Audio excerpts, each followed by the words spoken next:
ইউনূস উনি এসে যে পিকচারে এলেন, এসে বাংলাদেশটাকে তৈরি করলেন এবং সঙ্গে সঙ্গে পাকিস্তানের সঙ্গে এদের একটা হপনবিং শুরু হয়ে গেল, যে পাকিস্তান হারানো ভাই ফিরে পেল ইত্যাদি ইত্যাদি একটা করলো। করেই সঙ্গে সঙ্গে ওরা চেষ্টা করলো কি ভারতবর্ষকে কোণঠাসা করবার জন্য, এবং চায়নার কাছে গিয়ে মোংলা বন্দরটাকে করবার জন্য চেষ্টা করলো, নীলমণিরহাট এয়ারপোর্ট করবে।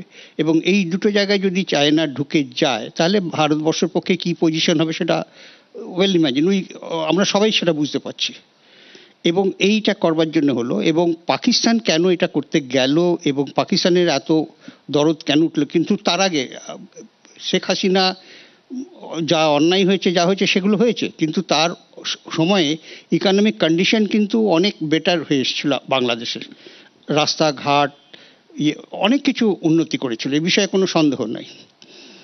এই অবস্থা থেকে কোরা করলো কি, পাকিস্তানে এসে যখন বাংলাদেশের সঙ্গে এটা করে একটা বেশ কর্নার করবার চেষ্টা করলো, কারণ পাকিস্তানের কাছে সবচাইতে বড় মেসেজ, তার আগে এরা আক্রমণ করলো আমাদের পাকিস্তানকে অলরেডি আক্রমণ করলো, দুটো রেল উড়িয়ে দিল বালুচিস্তান, হ্যাঁ বালুচিস্তান যেটা করলো পরপর দুটো, একটা হচ্ছে বোধহয় ওদের একটা আর্মির কনভয়কে ওড়ালো, তারপরে এটাকে করলো, ফলে ট্রেন হাইজ্যাক করেছিল। এইসব করবার পর পাকিস্তান দেখলো যে আমরা টোটালি কর্নার হয়ে গেছি।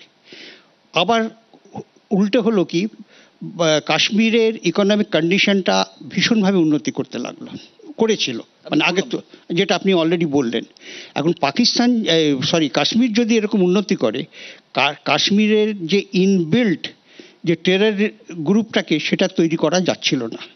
এই ইনবিল্ট টেরর গ্রুপটাকে তৈরি করবার মেন ব্রেন ছিল কিন্তু পাকিস্তানের প্রাক্তন প্রেসিডেন্ট না তার আগে জিয়াউল হক, অপারেশন টোপাজ, রাইট, ওই জিয়াউল হক কিন্তু তৈরি করেছিলেন। এই যে আগে হতো কি, পাকিস্তানের টেররিস্টরা পাকিস্তানে ট্রেনিং নিয়ে পাকিস্তানিরা এসে আক্রমণ করে চলে যেত, এখন এখানে তৈরি করে মানে ফান্ডিং করে, যেহেতু ওদের টাকার দরকার ছিল ইয়াং জেনারেশন করে, তখন সেটা তৈরি করে, যার জন্যে ওরা হঠাৎ খুব টেররিস্ট গ্রুপটা উঠে এসেছিল। এনিওয়ে সেটা অন্য ব্যাপার। এখন এই ইকোনমিক কন্ডিশনটাকে হ্যাম্পার করবার জন্যে এই গ্রুপটাকে পাঠায়, এই অপারেশনটাকে করলো যাতে এটা ধাক্কা খেয়ে